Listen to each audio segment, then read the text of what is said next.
السلام عليكم حبايبي. عاملين ايه؟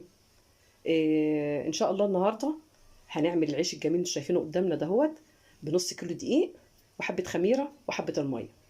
العيش الفلاحي الجميل ده بالشقق، باسهل وابسط طريقه وفي فرن البوتاجاز، مش هيكلفك اي حاجه.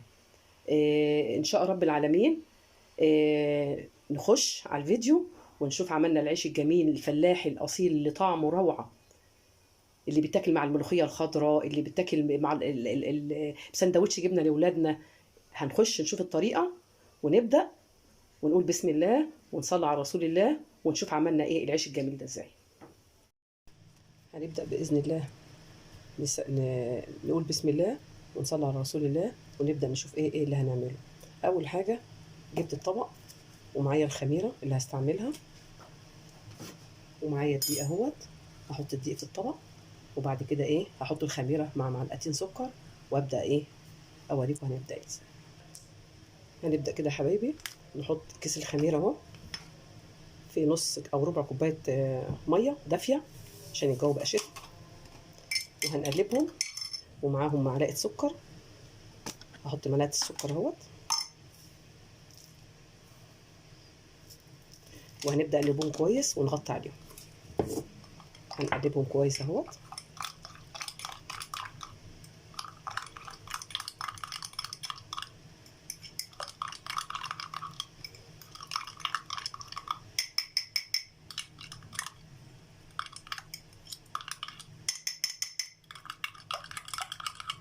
بعد ما نقلبهم كويس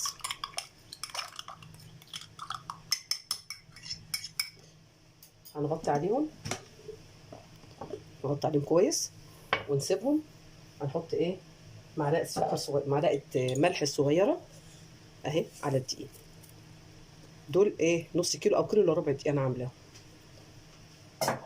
هقلب الملح مع الدقيق وهنبدا بعد كده تخمر بس الخميره وهنبدا نعجن واوريكم هنعمل ايه. كده يا حبايبي الخميره بسم الله ما شاء الله خمرت بطريقه مش معقوله، هي الحمد لله. نحط بقيه اللي كان في الغطا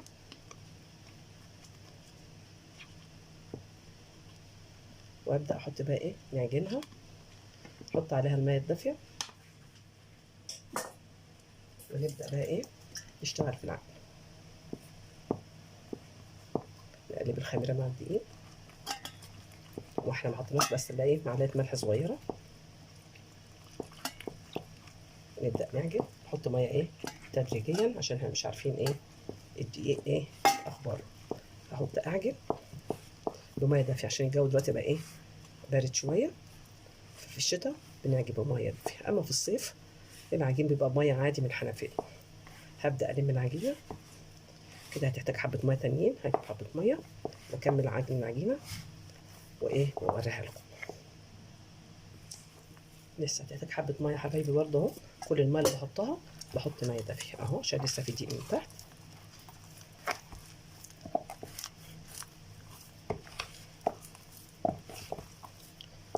هنفضل لحد ما نلم الدقيق بكمان الحبه اللي تحت. هنحط حبه ميه كمان صغيرين من تحت. ما تحطيش الميه كلها مع بعض، نحط تدريجيا على حسب العجينه ما تلم معاكي. فانا كده اهو حطيت، بدات الحمد لله مش هزود تاني بقى. هبدا الت في العجينه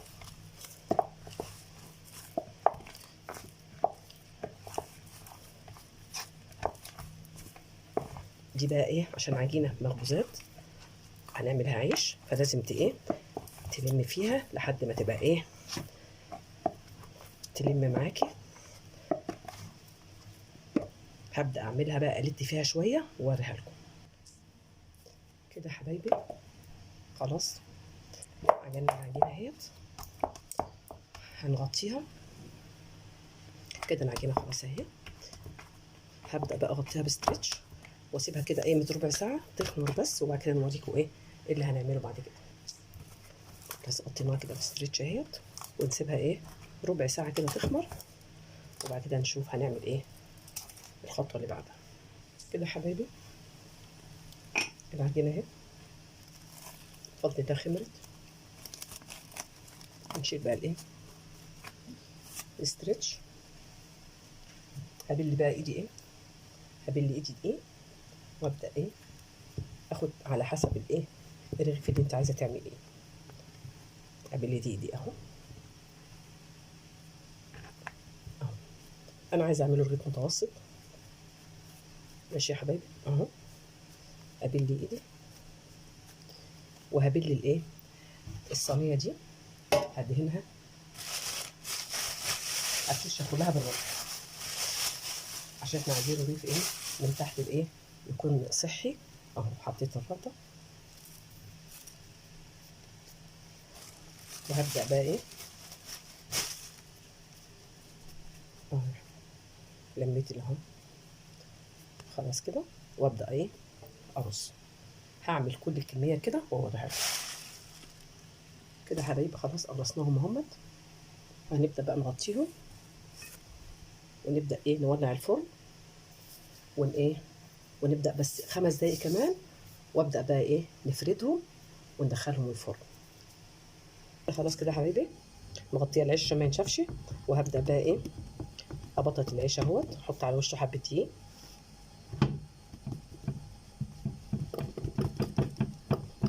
ده العيش بتاعنا اسمه عيش شقق.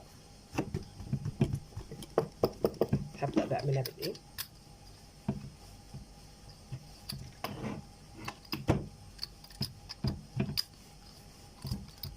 بعد ما رفع شويه بدات اهي.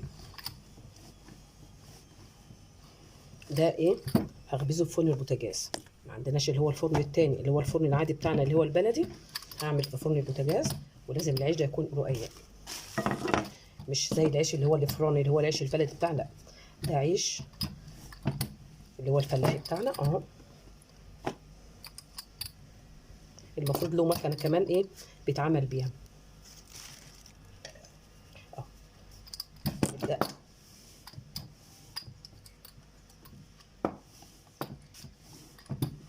افرده لحد ما يبقى رقيق خالص.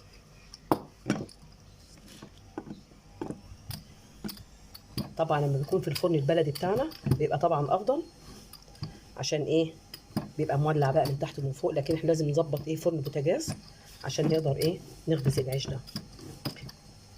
كده الرغيف اهو بتاعنا. هعمل فيه ايه بقى؟ طب انا هشيله ازاي ادخله الفرن؟ هبدا الفه على الايه اللي احنا بنعمل بها رقاق اهوت. هبدا اعمله كده اهو، واخده واحطه ايه في الفرن بتاع البوتاجاز اهو. ماشي يا حبايبي، هدخله واوريه لكم بقى ايه بعد ما يطلع منه.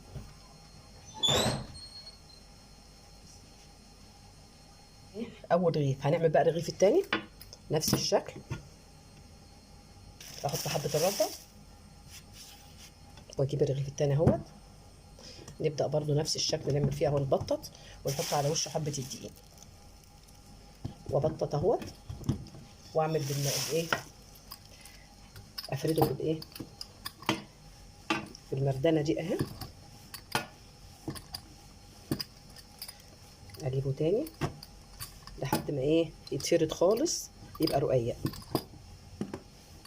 مش بيبقى سميك زي عيش الفرن اللي هو المدور، لا ده لازم يكون رقيق. ده بيبقى طعمه خطير في الملوخيه، في حته جبنه بتاكليها بالعيش ده، هو بيبقى طعمه خطير جدا وحلو، وبعدين عاملينه بالدقيق كمان اللي هو البلدي، فبيبقى صحي ومفيد. كده فردت الرغيف اهوت، يطلع الرغيف التاني وبعد كده احط ده واوريه لكم بعد ما يطلع من الفرن اهو. بصوا السمك بتاعه بيبقى قد ايه، سمك رقيق، وبيبقى طالع بقى وايه وملدن يعني إيه ممكن تخليه طري وتعنيه في التلاجة، وممكن ايه تخليه زي ما هو ناشف وتغمسي بقى ملوخيه تاكلي بيه حاجه جبنه، بينفع في كل حاجه، ممكن تعملي رقاق، له ايه ليه حاجات كتيره جدا، طلبات كتير. وادي العيش يا حبايبي في الفرن البوتاجاز اهو، يطلع بس واوريه لكم بعد ما يطلع. طبعا فرن البوتاجاز بيبقى صعب عن الايه، انا مولعه الشوايه ومولعه من تحت عشان ايه يبدا يرفع ويبقى كويس ويقب الرغيف منك. وده طبعا ايه طبعا طريقه حلوه جدا في خبيز العيش البلدي بتاعنا اللي هو الفلاح الشقق الجميل. يطلع ان شاء الله واوريه لكم. وبدا الرغيف الاخير ده يحمر اهو اهو.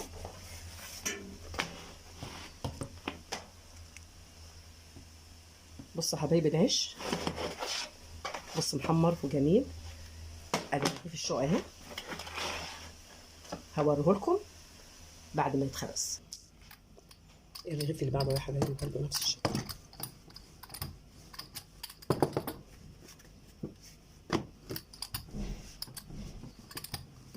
نفضل نفرد كده فيه،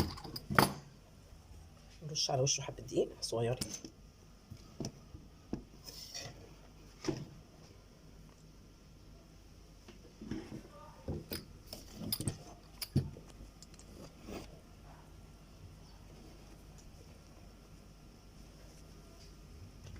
الرغيف اللي بعده يا حبايبي اهو نفس الشكل برضه، نحط على وشه الدقيق، شويه دقيق، ونبدا نفرده اهو. مفيش اسهل من كده، وبطعم العيش روعه. ان شاء الله جربوه وقولوا ايه رايكم في العيش اللي هو الشقق ده.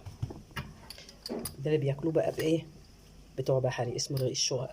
في بيعملوا بقى رغيف كبير ويشقوه من وسط اتنين، بس انا عشان عاملاه في فرن البوتاجاز ده كان عايز فرن كبير يتعمل فيه.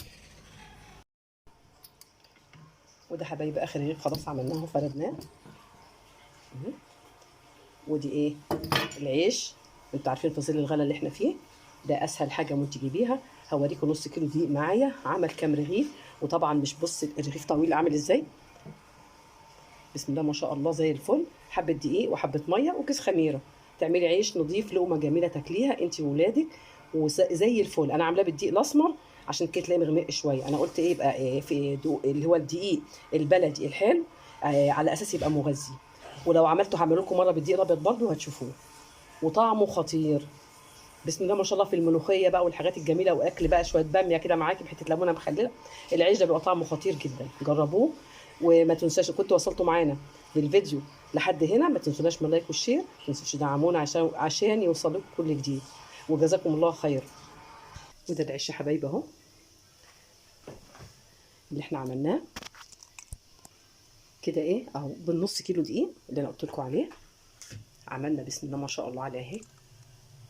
نعد العيش،